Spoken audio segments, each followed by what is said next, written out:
그 유니세프와 관련된 얘기를 할 건데요. 후원을 하라는 얘기는 아니고 그냥 유니세프가 어떤 단체이고 어떤 목적을 가지고 활동을 하고 있는지 이런 것들을 좀 자료를 조금 제공을 해 드리고 판단은 당연히 본인들이 알아서 하셔야겠죠. 그래서 그냥 무작정 좋은 일에 쓰인다고 이렇게 돈을 주지 말고 어떤 목적을 가지고 있는지, 그리고 그 돈을 정말 제대로 쓰고 있는지 이런 것들을 좀 미리 알고 하자라는 뜻에서 준비를 했습니다. 초대 전무이사가 뭐 "이 세상에 적국의 아이는 없다." 뭐 이런 얘기를 했다고 합니다. 그래서 뭐 세상에 이 지구상에 있는 모든 아이들을 위해서 기본적으로 만들어진 설립된 단체라고 보시면 될 것 같습니다. 그래서 거기에는 뭐 국가라든가 이념이라든가 뭐 이런 거를 뛰어넘어서 모든 아이들의 어떤 건강과 뭐 권리와 이런 것들을 위해서 일을 하는 단체라고 보시면 될 것 같고, 정보는 여러분들 그 유니세프 유튜브 채널이 있어요. 그래서 여기 가서 뭐 짧은 영상들 많이 보시면 도움이 될 것 같고, 그리고 유니세프 홈페이지에 들어가면은 이런 그 매년 연간 보고서, 연차 보고서라고 하죠. 이런 것들이 업로드가 됩니다. 글로벌 사이트에 들어가면은 유니세프가 뭘 했는지 영어로 된 보고서를 여러분들이 볼 수 있고, 한국위원회, 그 우리나라 홈페이지에 들어가면 한국위원회에서 진행한 일에 초점을 맞춰 가지고 만들어진 보고서를 볼 수가 있어요. 내용은 당연히 다르고, 제 생각에는 유니세프가 뭘 하는지 알고 싶으면은 요거 영어로 된 리포트를 읽어보면 좋지 않을까 싶고, 그리고 올해 뭐 애뉴얼 세션이 이제 6월 1일부터 4일까지 열린다고 하는데, 공식 홈페이지에 들어가서 좀 찾다 보면은 나와요. 보면은 라이브 스트리밍을 합니다. 그래서 여러분들도 들어가서 볼 수 있는 것 같아요. 있는 것 같고, 뭐 관련된 정보들이 여기 나와 있고, 그래서 지금 어떤 일을, 올해 무슨 일을 얘네들이 했나, 그리고 어떤 얘기들을 주고받는지 이런 게 궁금하면은 시간에 맞춰 가지고 여기 사이트 접속하셔 가지고 스트리밍을 보시면 될 것 같습니다.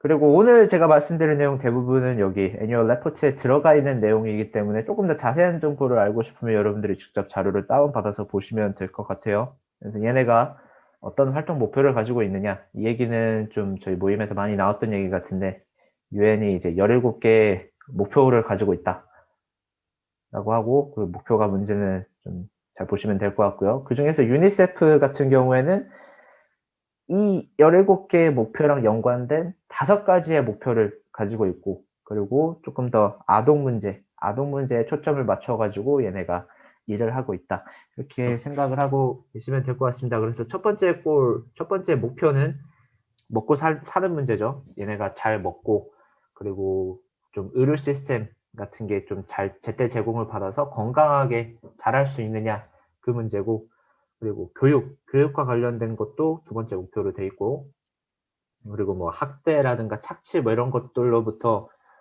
보호를 받을 수 있도록 그런 시스템을 구축해 주는 게 또 세 번째 목표고, 안전하고 깨끗한 환경에서, 이게 대부분 좀 물이랑 좀 관련된 일이 많은 것 같아요. 그리고 뭐 위생시설, 화장실 같은 것들 뭐 이런 것들이랑 연관이 되어 있는 그런 일들을 하는 게 네 번째 목표고, 말하자면 공정한 기회를 제공받을 수 있느냐, 아이들이 뭐 성별이라든가 인종이라든가 어떤 뭐 국가의 어떤 부의 정도와 상관없이 모두 다 공정한 기회를 제공을 받고 사회 구성원으로서 제 역할을 할 수 있게끔 도와주는 게 또 5번째 목표입니다. 지금 소개해드린 이 5가지 목표를 가지고 활동을 하는 것에 나는 굉장히 동의를 하고, 이런 일에 돈이 쓰이는 게 너무 좋다라는 마음이 들면 여러분들이 기부를 하기에는 충분한 이유가 된다고 생각을 해요.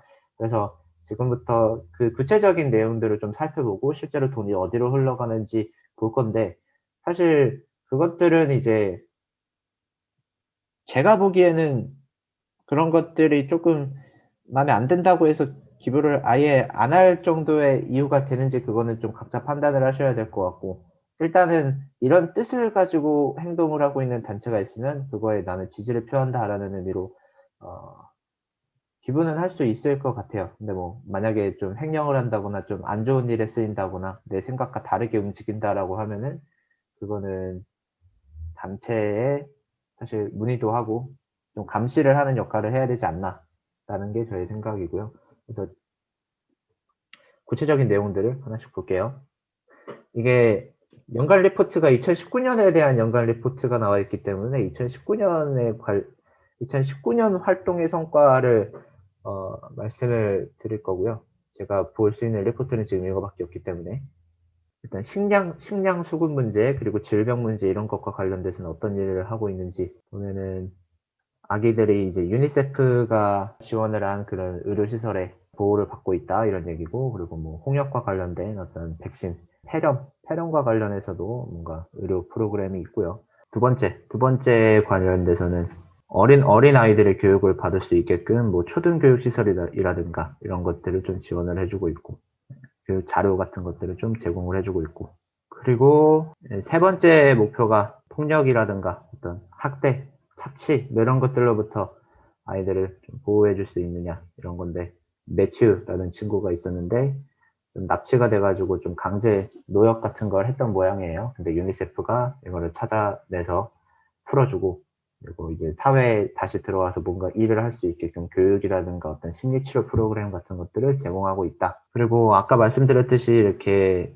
safe and clean 관련해서는 물이 좀 중요한 일인데, 이것도 구체적인 예시를 좀 보자면 파푸아뉴기니가 2018년에 지진이 좀 크게 났었다고 합니다. 그래서 주변 시설들이 다 망가졌을 텐데, 이 사람들이 물을 얻을 수 있게끔 이런 펌프 같은 것들을 설치를 해서 물을 제공할 수 있게끔 이런 시설을 만드는데 도와줬다.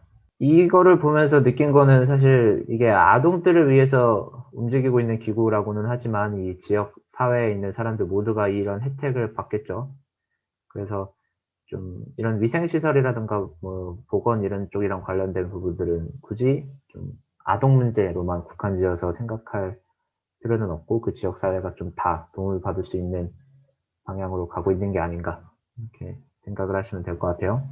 뭐 다섯 번째 같은 경우에는 뭐 예를 들어 뭐 성평등이라든가 인종차별이라든가 이런 거에 대해서 어떤 걸 할 수 있나라는 게 좀 궁금하긴 한데, 그 대부분이 어떻게 보면 재정적인 지원을 많이 얘기를 하는 것 같더라고요. 성장을 하고 교육을 받고 이런 거를 할 수 있게끔 물질적인 도움을 좀 많이 주고 있다 이런 얘기입니다. 그래서 제 생각에는 실제로 어떤 일들을 하고 있고 정말로 누가 도움을 받았는지 자세히 한번 읽어보시면은, 아, 이런 일에 좀 돈을 쓰고 있으면 나도 좀 도와주고 싶다라는 마음이 들면은 그거 자체로 기부를 하기에 좀 충분한 일인 것 같고요. 그리고 작년 같은 경우에는 역시 코로나 문제가 아주 큰 이슈였죠. 그래서 저게 2019년에 관한 리포트다 보니까 코로나와 관련된 어떤 활동 내용은 좀 기록이 안 돼 있는데, 작년부터 해가지고는 이제 코로나와 관련된 이슈들이 좀 역시 유엔에서도 그렇고 유니세프에서도 그렇고 굉장히 많은 관심을 기울이고 있습니다. 그리고 이거는 네이버 해피빈에서 얼마 전에 올라온 건데, 인도의 코로나19 피해 어린이 긴급 구호 활동을 한다.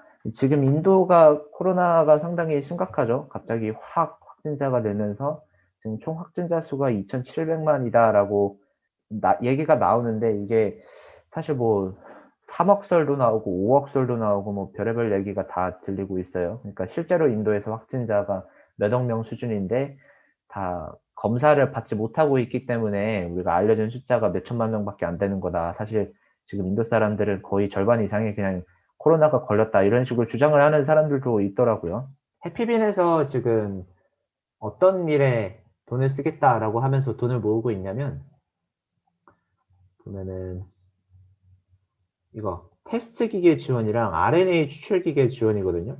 RNA가 그 뭔지 아시겠지만 그 지금 백신이 뭐 메신저 RNA 뭐 이런 거 이용한다라고 하죠. 그래서 감염을 빠르게 식별 및 처리하고 새로운 코로나 변종이 있는지 빠르게 식별할 수 있는 그런 테스트 장비를 지원을 해주겠다는 거거든요.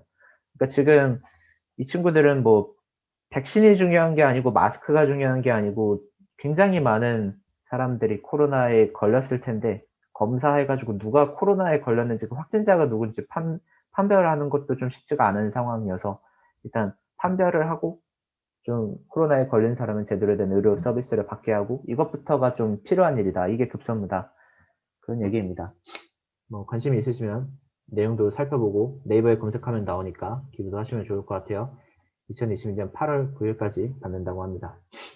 그리고 유니세프 홈페이지에 들어가 보면 이렇게 코로나와 관련된 이 마스크를 쓰고 있는 아이의 모습이 포털 메인에 걸려 있어요. 그리고 아래 보시면 거의 대부분이 코로나와 관련된 얘기들을 좀 많이 하고 있고, 코로나.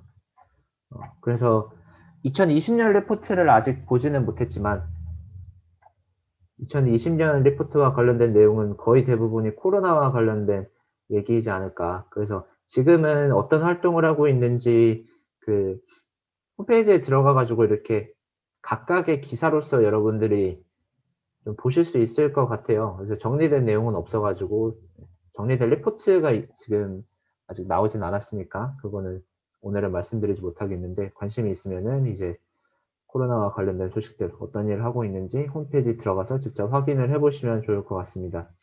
이제 오케이, 어떤 일을 하는지는 대충 설명을 드린 것 같고, 얘네가 돈을 얼마만큼 모금을 해서 어디에 쓰고 있는지, 제대로 활용을 하고 있는지 이런 것들을 조금 말씀을 드리려고 합니다. 그래서 2019년에 얘네가 재정 수입을 다 합쳐보면은 우리나라 돈으로 7조 원 정도가 나옵니다. 상당히 큰 예산이죠.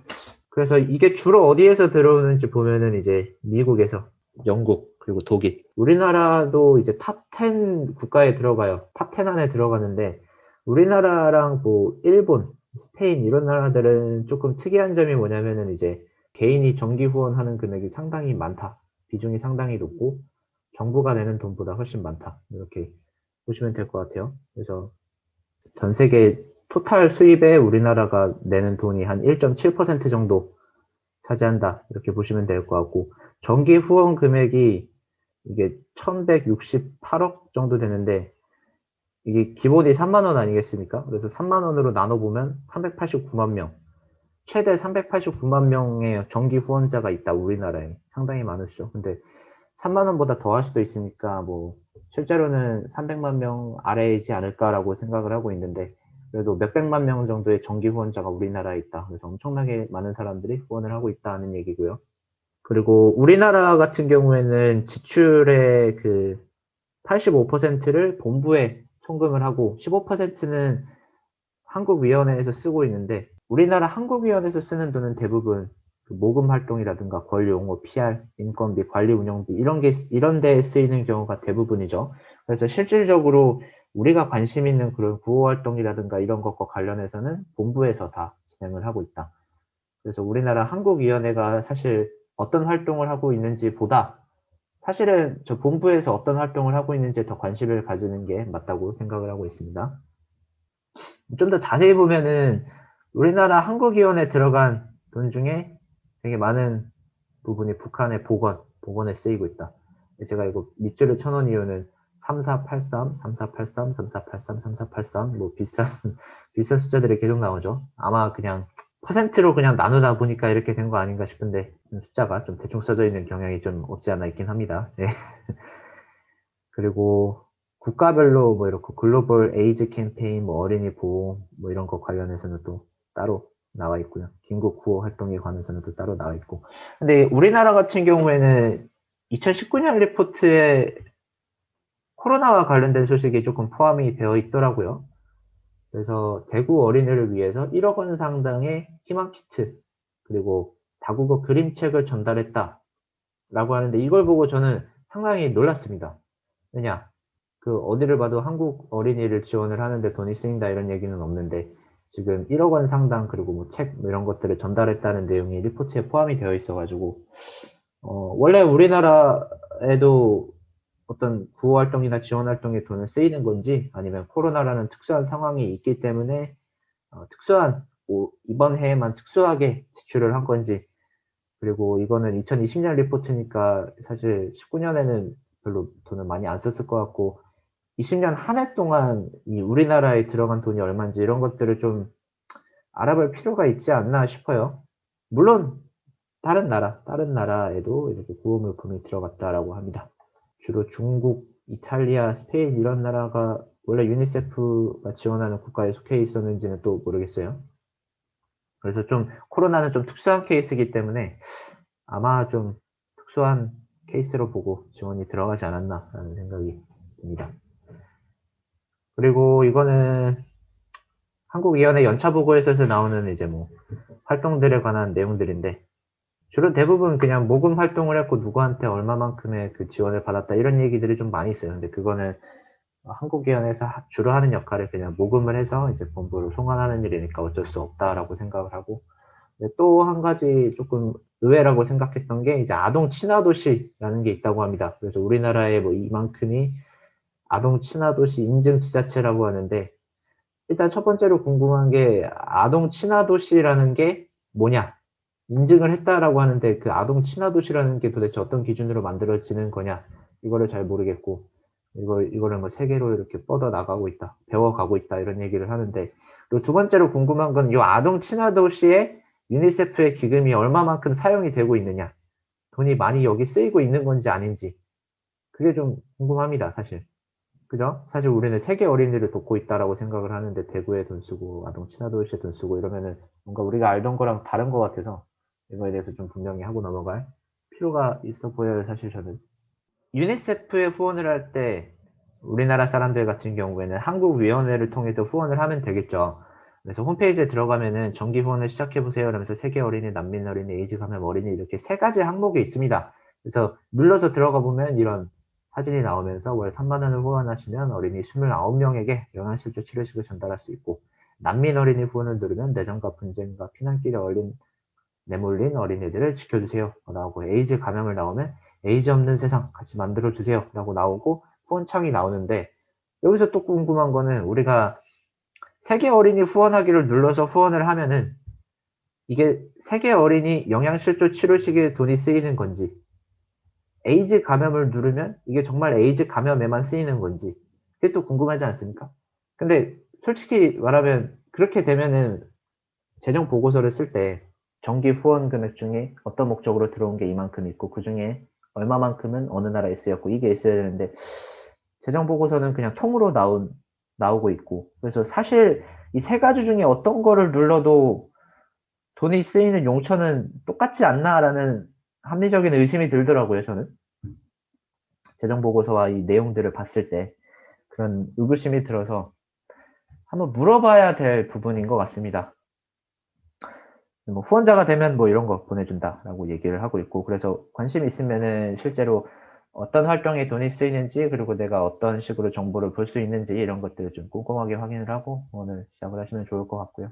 그리고 어떤 사람들이 유니세프를 운영하고 있는가, 번역이 맞는지 모르겠는데 이 사람이 이제 총장 정도 되겠죠. 사무총장 정도 되는 것 같고, 나머지 4명의 또 임원직을 맡고 있는 사람들이 있습니다. 그래서 각각 맡은 역할들이 있겠죠. 그래서 선량한 사람들인지 좀 내 돈을 떼먹지 않은 사람들인지 좀 잘 지켜보면 좋을 것 같고요.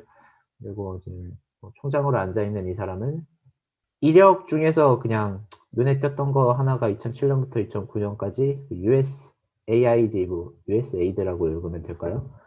여기에 또 수장으로 있었다. 직급을 어떻게 번역하는지 잘 모르겠어요. 아무튼 USAID를 좀 이끄는 리더로 있었다 정도로 생각하시면 될 것 같은데, 이게 미국 단체고요. 그래서 From the American People이라고 해가지고 뭐 비영리 활동을 하는 단체인 것 같아요. 이것도 뭐 여러 가지 섹터별로 좀 비전을 가지고 좀 도움이 필요한 일에 지원, 구호 사업 같은 것들을 많이 펼치고 있는 단체인 것 같은데, 여기에서 조금 일을 했던 경력이 그냥 그거 하나가 눈에 띄었고 나머지는 뭐 좋은 대학을 나왔다 이런 얘기 있는데 잘 모르겠어요, 그거는. 그리고 우리나라 같은 경우에는 이제 5월 10일 얼마 안 됐어요. 며칠 전에 이제 정가병 회장이 이제 취임을 하셨더라. 그리고 이기철 사무총장과 회장의 역할이 어떻게 다른지 이것도 잘 모르겠어요. 근데 실질적인 업무들은 이 사무총장이 좀 많이 하고 있는 것 같은데, 이기철 사무총장은 한 2년 정도 됐어요. 2018년에 취임을 했습니다. 이 사람이 취임을 했을 때 이야기를 잠깐 보면은 예전에 이런 논란이 있었죠. 한국 유니세프가 뭐 성희롱을 하고 고가 항공권을 쓰고, 사무총장이 이때 바뀌었습니다. 그래서 유니세프 한국 홈페이지에 들어가 보면은 지금 아직까지도 공지에 좀 위에 고정되어 있는 글을 보면 그 비리에 대해서 이 사람이 좀 해명을 한 글이 올라왔고, 앞으로 어떻게 하겠다라는 얘기가 올라왔고, 사무총장이 바뀌면서 우리가 뭐 혁신을 하겠다 이런 얘기들이 있습니다. 그래서 뭐 재정 투명성에 관한 논란이라든가, 그리고 연예인 광고비를 주느냐, 출장 때 비즈니스석을 쓰느냐, 그러니까 고가 항공권을 샀느냐, 뭐 이런 얘기에 대해서 해명을 하고 있고, 앞으로는 그렇게 하지 않겠다, 앞으로 최선을 다하겠다, 이런 뭐 반성문 같은 느낌의 인터뷰 내용을 올려놨습니다. 그래서 실제로 잘 운영이 되고 있는지 아닌지는 물론 더 감시가 필요하겠지만, 적어도 한번 홍역을 걷고 지금 총장이 바뀌면서 그래도 조금 나은 방향으로 갔으면 좋겠다라고 믿고 있는 거죠. 그렇게 믿고 있습니다. 그래서 이 사람이 지금 후원자들한테 자기 전화번호를 다 뿌렸다고 해요. 어떻게 쓰이는지 자기가 설명해 줄 테니까 직접 전화해라 라고 하면서 그 정도의 각오를 지금 보이고 있다. 그리고 이 사람은 WHO 사무총장이고 지금도 사무총장으로 일하고 있는데 논란이 이만큼 있고 유니세프의 후원금을 횡령했다라고 해요. 코로나와 관련된 일로 뭐 태업을 하면서 그리고 유니세프 돈도 횡령해서 에티오피아로 빼돌리고 이런 일이 있었다라고 합니다. 실제로 우리의 돈의 85%는 아까 보셨듯이 본부로 가고 있으니까 본부에서 이런 일이 일어나고 있으면 그거를 조금 더 민감하게 여러분들이 보셔야 되지 않을까 싶어요. 근데 이 사람이 뭐 유니세프 회장인 건 아니니까 유니세프 사무총장인 건 아니고 WHO니까 좀 일회성 이벤트 정도로 봐도 되지 않나라고는 생각은 하고 있습니다. 근데 만약에 이런 사람이 유니세프의 회장으로 앉아있다, 사무총장으로 앉아있다, 그러면은 후원을 하기 좀 꺼려질 수 있겠죠. 그래서 WHO는 지금 논란이 좀 많은 상황입니다. 뭐 질문은 아니고 그 아동 친화 도시? 그거 이제 궁금해서 한번 찾아봤는데요. 네. 이게 그러니까 기본적인 컨셉이 아동 목소리와 의견이 반영되는 행정 체계를 구축한 지역 사회를 말하는 거라고 합니다. 그러니까 행정 체계가 핵심인 것 같아요.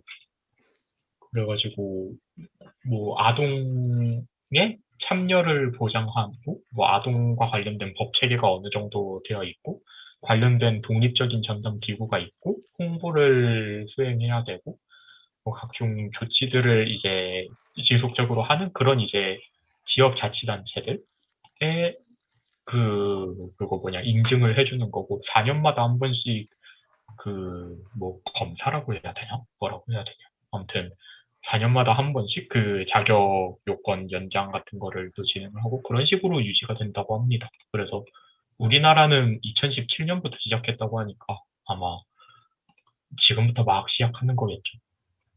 네, 그런 게 아동 친화 도시라고 합니다. 그래서 저거를 위해서 유니세프가 정확하게 뭘 하는지 같은 건 인터넷에서도 잘 안 나오고 있는데, 그러니까 유니세프가 인증을 해주는 거라는 거는 딱 나와 있어요. 유니세프가 뭐 돈이나 행정 지원 그런 거를 해주는지 모르겠고, 또 저걸 이제 유니세프한테 검사를 받아서 유니세프가 너네 친화적이다 하면은 이제 거기가 그 아동 친화 도시로 인증을 받는 그런 시스템인 듯 합니다. 거의 뭐 그냥 인증해주고 검사하는 일만 하지 않을까 싶네요. 그렇게 얘기 들어보니까. 그럴 것 같죠. 저런 데 돈을 준다고 하면은 그거는 좀 뭔가 이상한 것 같고, 음. 뭔가 그걸 바라지도 않을 것 같고, 할 것 같지도 않고. 근데 좀 아동의 목소리가 반영된 행정 체계가 도대체 뭘까? 그게 뭘까요? 그러니까 이제 뭐 법리적으로 무슨 사업을 진행할 때, 몇 세부터 몇 세, 거기 아동이 의견을 낼 수 있다. 그런 법 조항이 마련되어 있지 않을까요? 근데 그걸 정말로 하는 아동이 얼마나 있을지는, 그게 음, 실효성이 있는지가 정말 큰 의문인데요. 네, 네. 그리고 이제 저러니까 이제 인터넷에서는 뭐 어느 시에서 어느 아동이 무슨 사고를 당했는데 왜 해주지도 않냐 이게 아동 친화 도시 맞냐 뭐 그런 식의 얘기도 막 나오는데 그러니까 약간 그런 거하고는 방향성이 조금 다른 거 같습니다. 뭔가 우리가 생각하는 아동 친화 도시 아니면 아동 친화 행정이 좀 더 직관적인 이름이지 않을까. 저는 솔직히 근데 또 학교 네, 주변 속도 제한 뭐 이런 것만 생각을 했었는데 네, 스쿨존 뭐 이런 거 있잖아요. 그런 것도 여기 그 채점 기준표라고 해야 될까? 그런 거에 기준에 포함되어 있는지는 잘 모르겠고, 뭐, 네. 시, 군, 구, 그런데 홈페이지 들어가면은 좀 나와 있을까 싶기도 해요.